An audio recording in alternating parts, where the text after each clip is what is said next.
What is going on, guys? Welcome back to the channel. Another day in quarantine, playing it safe, sitting at home, working on the Miata. So I've been waiting for a week now for this clutch. The clutch was supposed to be delivered 4 days ago, and it was probably because of the circumstances, you know, and it was shipped postal service. I never have anything postal service come on time, but it just showed up literally a few minutes ago, so I already got it unboxed. And let me kind of just show you what we're working with here. They sent some new hardware, which I don't know if I'll use it. I might use it.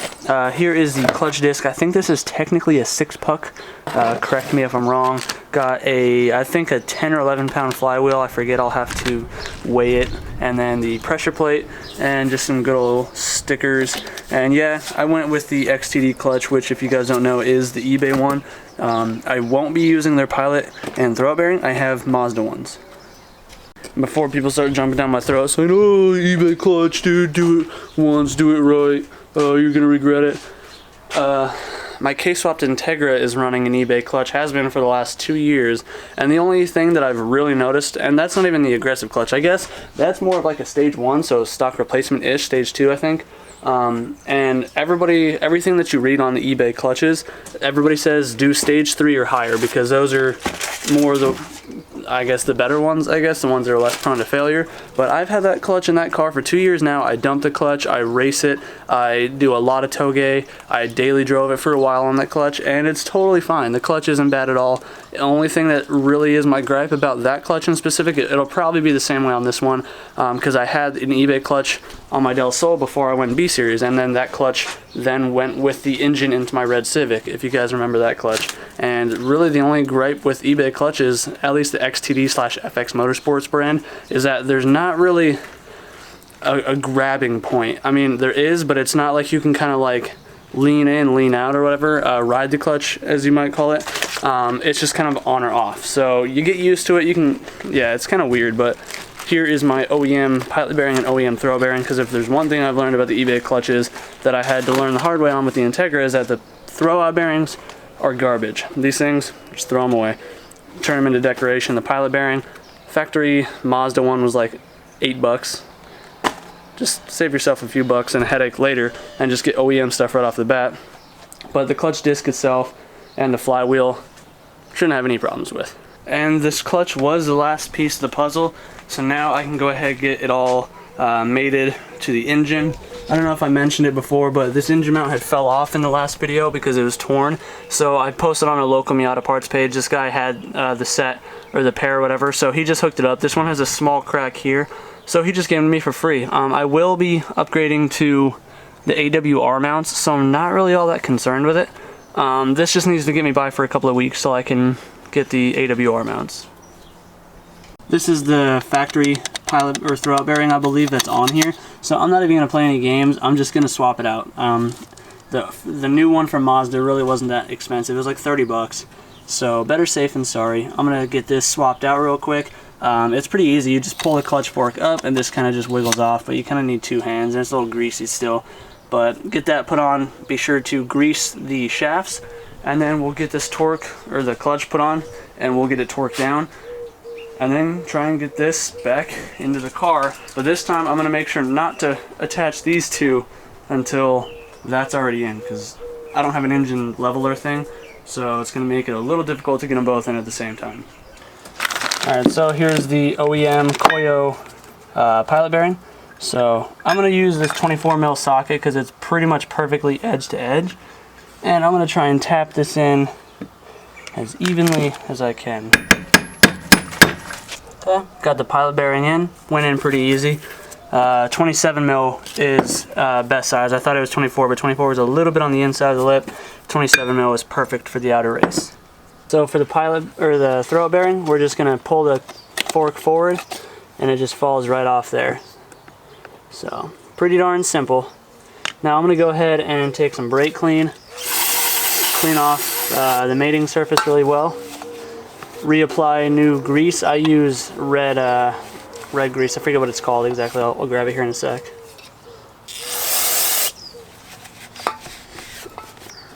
I just got this big old tub of premium Pennzoil red grease, and I've never had this stuff give me issues before, so it may or may not be the right stuff, but it's what I use. And you just want to apply it to the smooth stuff, not the input shaft right here. And just apply a generous helping right on there. Just smear it around. Gonna want, because if this gets all dried up and whatnot, that's what makes your throwout bearing start squeaking and stuff like that. So, okay, nice healthy application. Now just slide your pilot bearing, or your new throwout bearing right back on the same way you took it off. So can be a little bit tricky. So fork forward, kind of clip it on to one,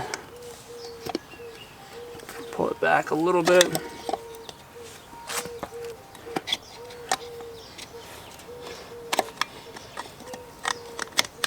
There we go. All right, there we go. Got it on. Had to pull the clutch fork back pretty far, as far as I could, and kind of tilt the bearing just a little bit like that.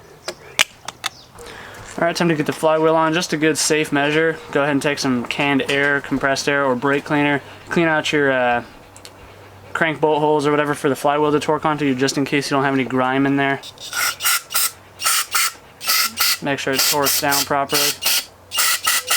Some people are superstitious about this. I like to be more safe than sorry. So I'm gonna use some blue Loctite on the flywheel bolts, just to make sure it doesn't vibrate loose, because if these vibrate loose while you're going down the road or something, you're gonna have a really bad time.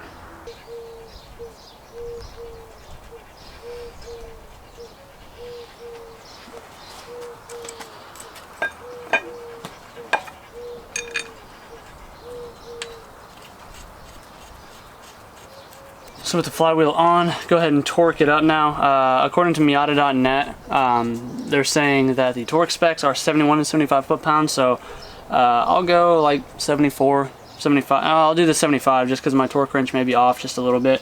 So torque them down. I'm going to use a pry bar to hold the flywheel, so that way I get more accurate torque than trying to hold the crank and risk spinning the crank bolt off or something. So I've already got a bolt here set up, so that way I can just kind of stick a pry bar right here in one of the teeth and torque it down.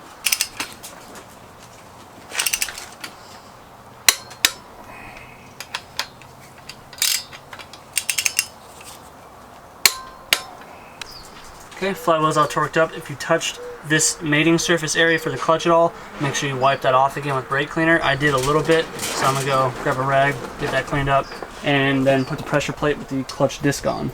Alright, so the clutch disc itself, the flat side is always going to go against the flywheel, just in case yours, like this one, doesn't have any sort of inside-outside type thing. The flat side always goes against the engine. So get it inside the pressure plate there. Make sure you got your clutch alignment tool on hand, so that way you can get it centered. And sometimes it's a little finicky, so I usually like to just put the pressure plate on first, like kind of mock it quick, find out which way all the holes are going to line up, so that way you're not holding a bunch of weight in your hands. So it looks like this one goes in that orientation, so pull that off. Clutch disc on. Get one of your bolts. Make sure you got your crush washer on there. These ones came with new hardware that are just like 1 or 2 threads longer, so I'm gonna be on the safe side. Since it is their kit, I'm going to use their hardware. It is grade 10 automotive, so it should be fine. But to be extra safe, even though it's only about 19 foot-pounds, I'm going to just put a dot of blue Loctite on here, just in case. If we're going to be beating on it, the last thing we want is one of these bolts to back out.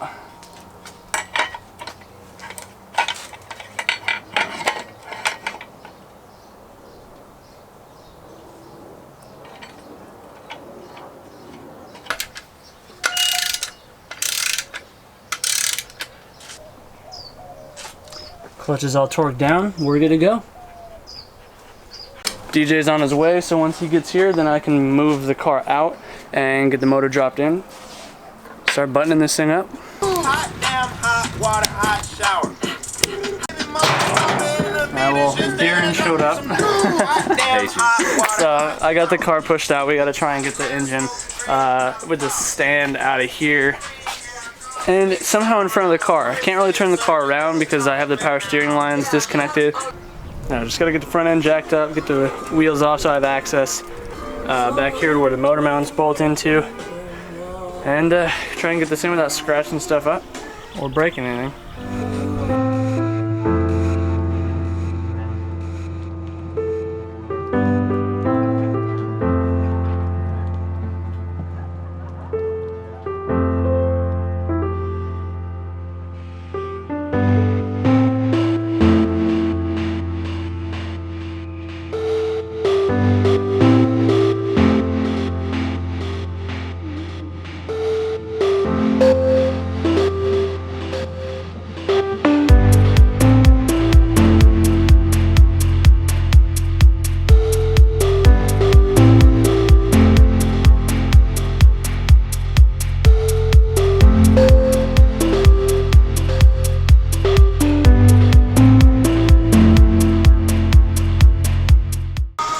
This was way harder than it ever should have been.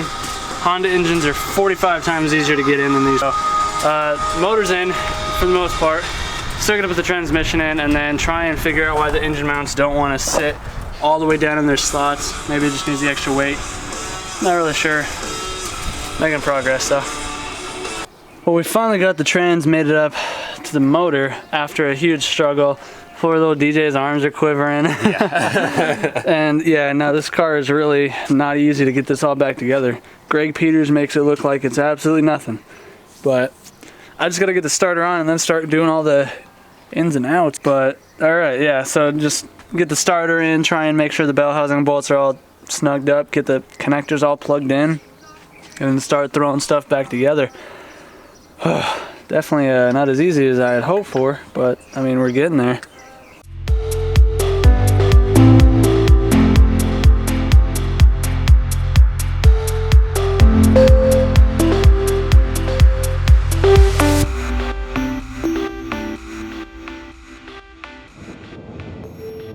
Alright, so it's been a couple hours. I don't know how long the time lapse went for, but we got pretty much most of the work done.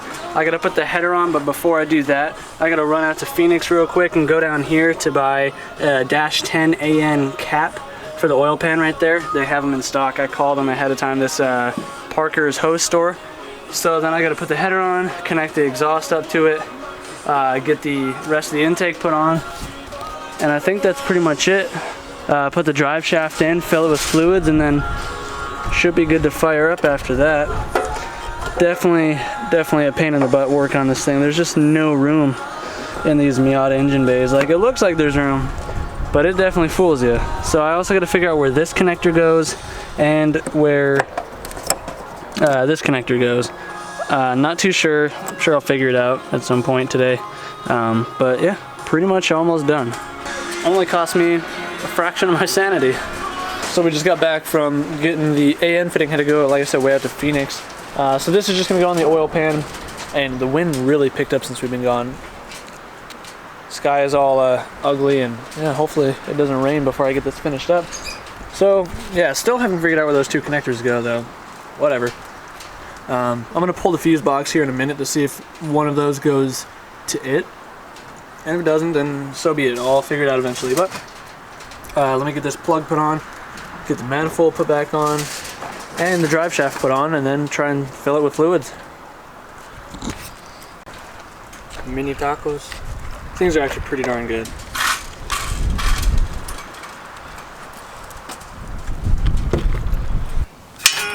Take this off. Get under the car. Take that over yonder. Suppose I can get rid of my gloves. Leave them in there? All the back pressure. Alright, let me take these spuds out really quick. That was a great song there. Yo. If only they heard. Yo. It's not a terrible fit, but you just kind of got to wiggle it around a little bit to get just right.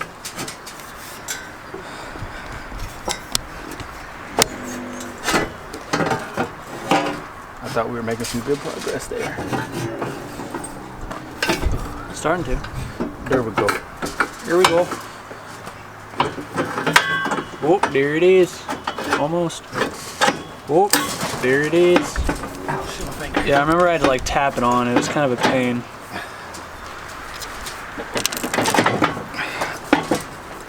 Got the top end all put together. I think I got the airbox hooked up. The header is tightened down. All the hoses hooked up. AC stuff, power steering, hood latch, or hood prop, headlights, radiator fans. Still don't know where those two plugs go. But DJ's working on getting the drive shaft up right now. I gotta put the sway bar on really quick, and then fluids, and should be ready. Not too shabby. Still looks decently tucked, despite how much crap is still in here. But this will all change up when I go boost anyway, so it'll look a little bit better then. Hey, hanging. Hanging. Hanging. Like your exhaust on my chest. But yeah, now we're getting it. This whatever this thing is, the power plant, whatever the fuck. Yeah, PPF. Yeah, it's annoying. Yeah. Gotta work around it. Yeah. All in the way. Well, the day has long since turned into evening. Top end, engine, everything is figured out. Those two plugs, one was for the evap, one was for the wiper reservoir stuff. That's all taken care of. Exhaust is all bolted up, drive shaft is good. Now I'm just adding the fluids really quick, trying to muscle my way down in there to fill the transmission. We'll top off the engine oil, add some coolant, get my little funnel thingy on there and start bleeding this thing and fire it up, and hopefully, fingers crossed, nothing is messed up and I got this all, so almost. Oh, thank you, the money, what the hell? Amazon special. All the colors. Well, it's full of fluids. I just gotta put the battery on really quick that I cannot see. Let me grab a light. Battery is hooked up. Let's see if it starts. Cross our fingers.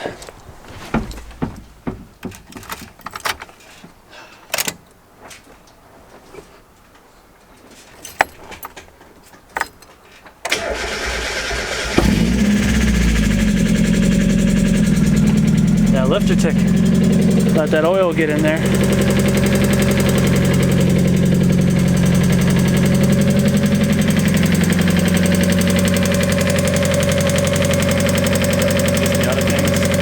Just Miata things. Yeah. Hopefully it goes away.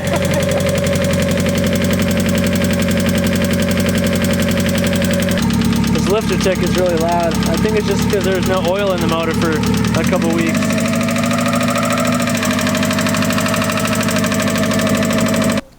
Alright, got you guys out here in the daylight now. Worked out a few of the bugs last night, not that there really was any. I did have to end up bleeding the power steering, which is really easy, like I said. I think either earlier this video or last video or whatever. You just gotta fill the power steering fluid and turn the wheel full lock, left and right a few times, and push any bubbles out. But yeah, so far, my hood, for some reason, doesn't want to line up the same as well, but it still lines up pretty good. But yeah, not too shabby. Thankfully, last night I had no fluid burning smells, nothing like that. Everything felt pretty darn solid, honestly. I smelled a little bit of tranny fluid, but I think it's just because I just filled it and drizzled a little bit. Just, you know, because if you've ever filled the tranny on these things, and it's kind of a pain in the butt. But no check engine lights that I know of. At least it did. My dash doesn't show one. I have no funny smells other than the valve cover paint burning off or whatever. And so far, no leaks. Clutch does feel a little starting off. If you try to just like ease onto the clutch a little bit, the whole thing just shakes, and I don't like that, but hopefully that goes away. The Integra's clutch did that for a while. Even the Del Sol, its clutch did that for a while too.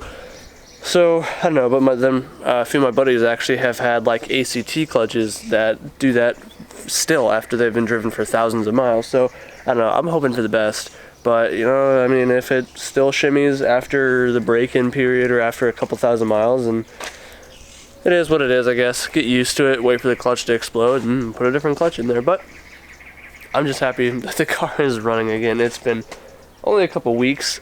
I'm just stoked I was able to get like a month's worth of work done in a week. So the quarantine has been kind of a blessing in that sense.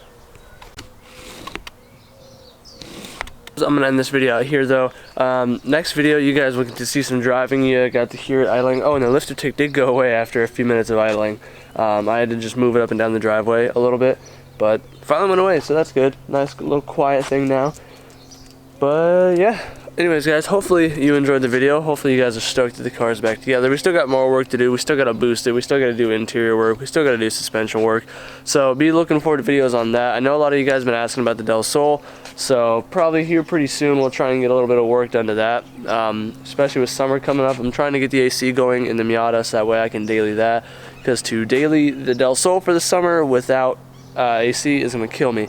But to get AC in it, I have to spend like 400 bucks on a new manifold, recreate my charge pipe, and remake my downpipe. So it's a little on the pricey side to get that thing back on the road for summer. Well, I mean, get it comfortable for summer. So this already has everything for AC. Hopefully I can charge it. I put new O-rings on all the lines I touched, and hopefully I did that correctly. But if you enjoyed the video, please be sure to like the video. Be sure to subscribe if you're new to the channel, or hopefully you consider subscribing. And yeah, anyways guys, do what you love, forget about the rest. Check out the next video. Got a couple videos coming up of just leisure time, some skating and whatnot. So stay tuned. Peace out.